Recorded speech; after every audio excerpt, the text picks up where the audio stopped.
Cosmogonie bantou. L'éthique subjective. L'homme bon ou mauvais. Souvent les bantous, il est en certains hommes une méchanceté sans remission. C'est la méchanceté totale, superlative. Dans toutes les branches de la famille bantou, le monde tout témoigne d'une terreur d'épouvante, d'une intense repulsion pour cette forme diabolique du mal. C'est le Bouloji Kiluba, qui est pour le noir comme la perversion, la pourriture de son être. C'est une putréfaction dont émanent des spores portant la contagion destructrice dans toute son ambiance. C'est par une sorte de contagion ontologique, le crime le plus crapuleux, la prostitution la plus cynique des lois sacrées de la nature, sont d'après les bantous les œuvres destructrices, volontaires et conscientes du bouloji ou de la sorcellerie. Le peuple bantou avait compris la sorcellerie, c'est être contre la volonté divine. La sorcellerie, c'est ne pas respecter les lois de la nature, les 10 commandements, les autres lois, ainsi de suite. D'où vient la sorcellerie chez le peuple bantou? C'est rejeter les lois divines, les lois de la nature. Voilà, c'était quoi la notion de la sorcellerie chez le peuple bantou. Notre étude de l'ontologie nous a montré déjà qu'il n'est pas nécessaire pour ce faire qu'il y ait un recours à des procédés ou manigances magiques, ni même à aucun instrument externe. La seule force vitale pervertie suffit à sortir ses effets destructeurs en elle-même. Cette force corrosive peut être directement annihilante. Les Balouba nomment cette influence volontairement sacrilège, qui porte atteinte à la vie. Ce sublime don divin du nom de Nsikani, volonté perverse, il ne peut exister de raison suffisante pour justifier ni pour excuser pareille action des forces contre nature. Toute aversion, haine, envie, jalousie, médisance, voire la louange ou l'éloge mensonger sont sévèrement désapprouvés dans les lois du peuple bantou. À celui qui fait montre d'envie ou de haine, on adressera le reproche. Veux-tu me tuer? As-tu le bouloji dans le cœur? Toute mauvaise volonté préméditée est qualifiée de Nsinkani, et le vrai Nsinkani, celui qui porte méchamment atteinte à la force vitale d'autrui, est synonyme de bouloji. Pareil, mouloji est considéré comme un coupable au plus haut point par les bantous. Il est coupable aussi en face de Dieu, dispensateur et conservateur de toute vie.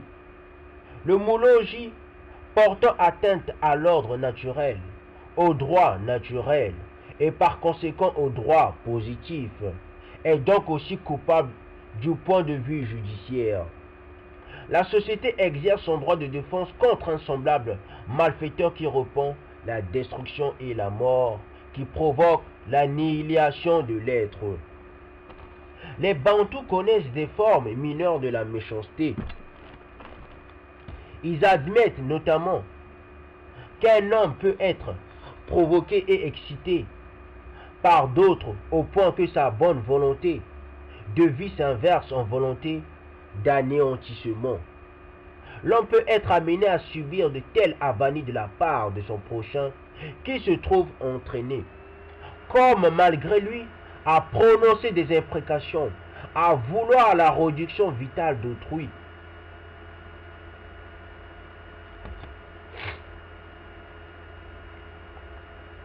Dans ces cas, l'homme se trouve aveuglé par l'emportement. Son œil n'est plus clair. L'homme blessé a du noir dans les yeux. Moumeso, Moufita, Fou, Toutou. L'obscurité vient devant les yeux, disent les Balouba. Boulobo, Boawamuko Watwa, l'excitation s'est emparée de lui. Nakwatwa Nansungu, je suis pris par la colère, disent-ils encore. Excitation, colère, assombrissement de l'œil ne sont pas des fautes. Ces états d'âme ne constituent pas un mal moral et par conséquent, ils ne peuvent pas avoir de caractère juridiquement criminel. Ces attitudes, ces sentiments humains ne sont pas en eux-mêmes des influences vitales néfastes. Bien qu'ils puissent y conduire, ces états sont en effet déterminés par des circonstances extérieures, disent les Noirs, contrariété ou malheur, mauvaise volonté ou injustice de tiers, etc. Cependant, bien qu'il soit admis que l'homme se trouve porté à de semblables états par des circonstances qui lui sont étrangères, il se fait cependant que la colère, fût-elle involontaire, exerce une influence vitale négative et néfaste lorsqu'elle se tourne contre d'autres hommes.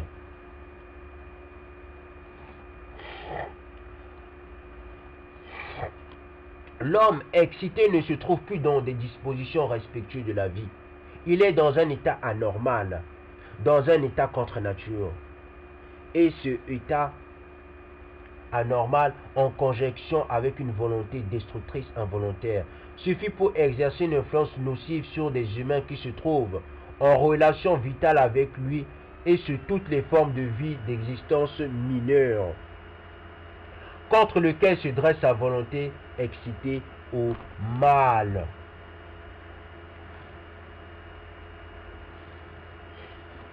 Bien que les effets néfastes en puissent être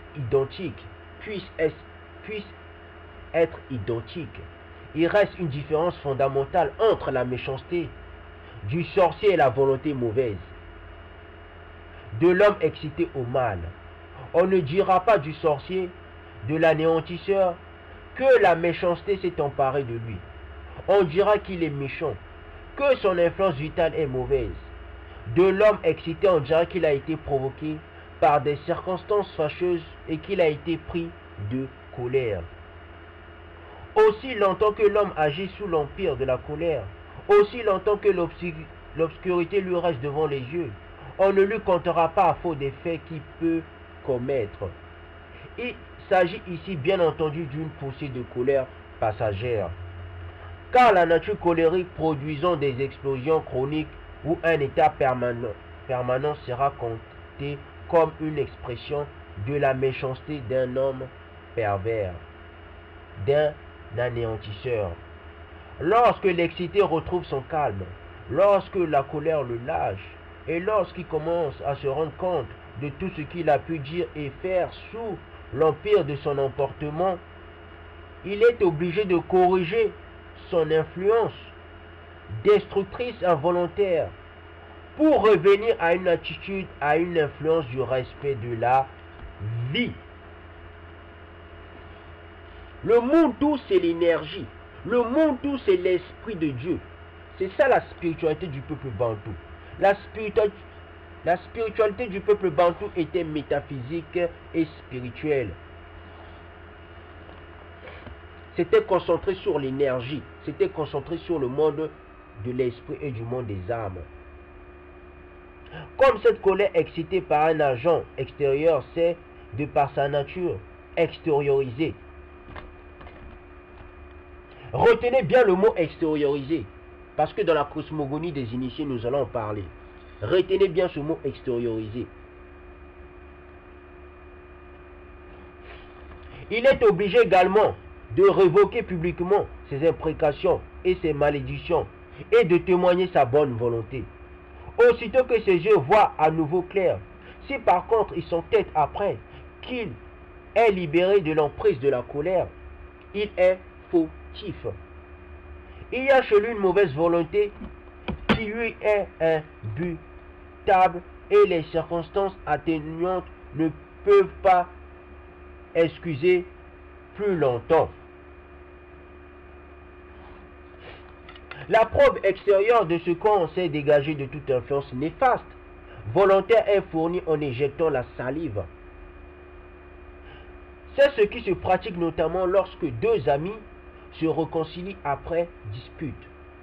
On use de même lorsque ceux qui ont nui à des tiers leur offrent réparation, lors de la prétendue confession parturiente et encore lors de l'adieu d'un père à son fils au départ, duquel le premier s'était d'abord opposé.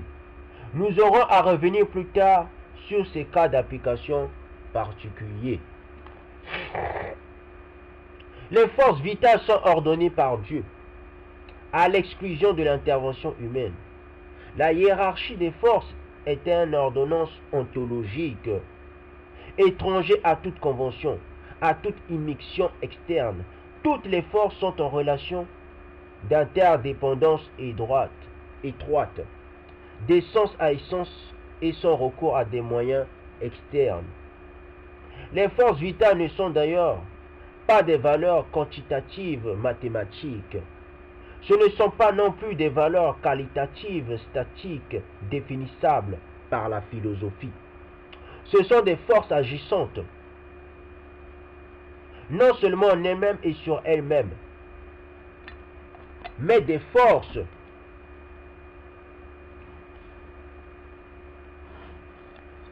dont l'action peut irradier dans tout l'univers des forces, dans la mesure dans laquelle elles se propagent suivant leurs relations vitales propres. Dans un village des Balouba, il m'est arrivé d'apercevoir un cabri tout contrefait. Et des gens sont venus me dire, le propriétaire de ce cabri ferait mieux de tuer sa bête car elle va attirer le malheur sur tous les troupeaux du village. Vous voyez comment le peuple bantou se comportait? Le peuple bantou n'aimait pas le mensonge. Le peuple bantou n'aimait pas l'adultère, la fornication. Le peuple bantou, c'était un peuple spirituel. Il n'aimait pas ce qui était contrefait, ce qui était faux.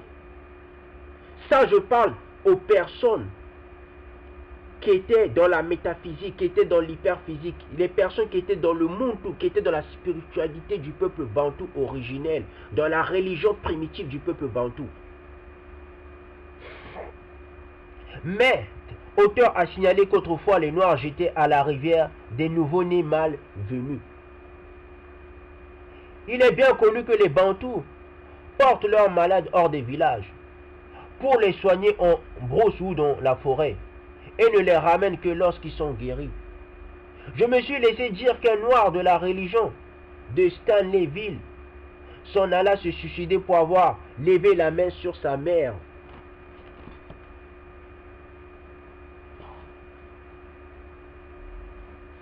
La peur que provoque dans certaines tribus la naissance de jumeaux est un fait bien connu également.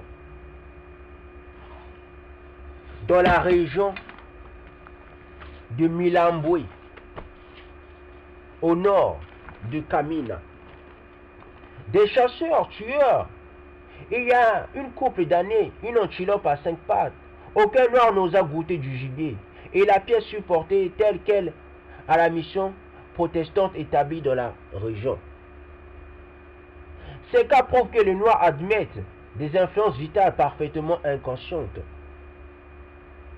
Tout phénomène inusuel, tout être anormal est désigné par les Balouba comme Bia Malwa.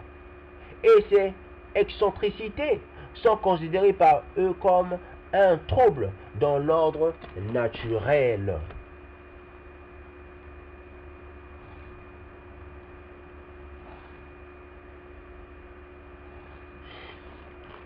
Or, si toutes les forces se trouvent en relation d'influence nécessaire pour leur rang vital, il ne reste qu'un pas à faire vers la conclusion qu'une force anormale en elle-même aura habituellement, sinon nécessairement, une influence désordonnante envers les forces sur lesquelles elle exerce une action. Une monstruosité ne constitue pas plus qu'aucun autre être une force autonome, mais aura, comme toute force, une influence vitale. Cette influence vitale sera logiquement monstrueuse.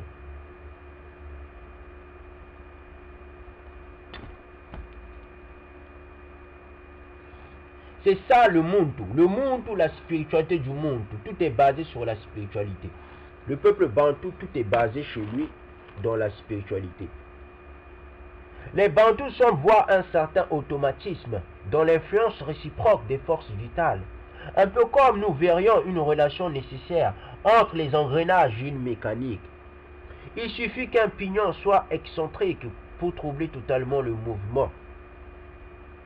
Les Bantous admettent cette influence inconsciente, non seulement pour les êtres inanimés, les plantes ou les animaux, mais encore pour le Muntu lui-même.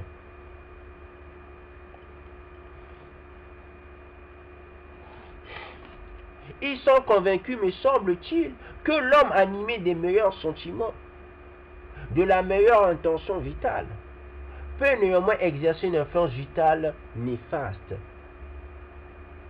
qui peut en effet se vanter de connaître les ordonnances vitales jusqu'en leur dernière ramification.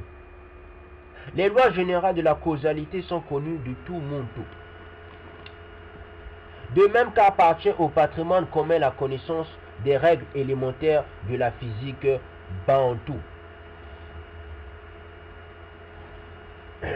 On vous fait comprendre dans la cosmogonie du peuple bantou, toutes les lois spirituelles, le peuple bantou les connaissait. Si toutes les lois spirituelles, le peuple bantou les connaissait, ça veut dire le peuple bantou connaissait les 10 commandements, connaissait les autres commandements qui sont dans la Bible. Et tels sont notamment les critères permettant de distinguer les forces vitales.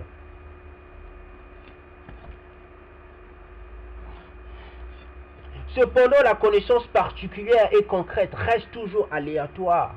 Elle appartient au domaine des approximations et de l'hypothèse. Seuls les voyants ont la faculté de connaître avec certitude les choses particulières, et encore que de fois n'arrive-t-il au devin de se tromper.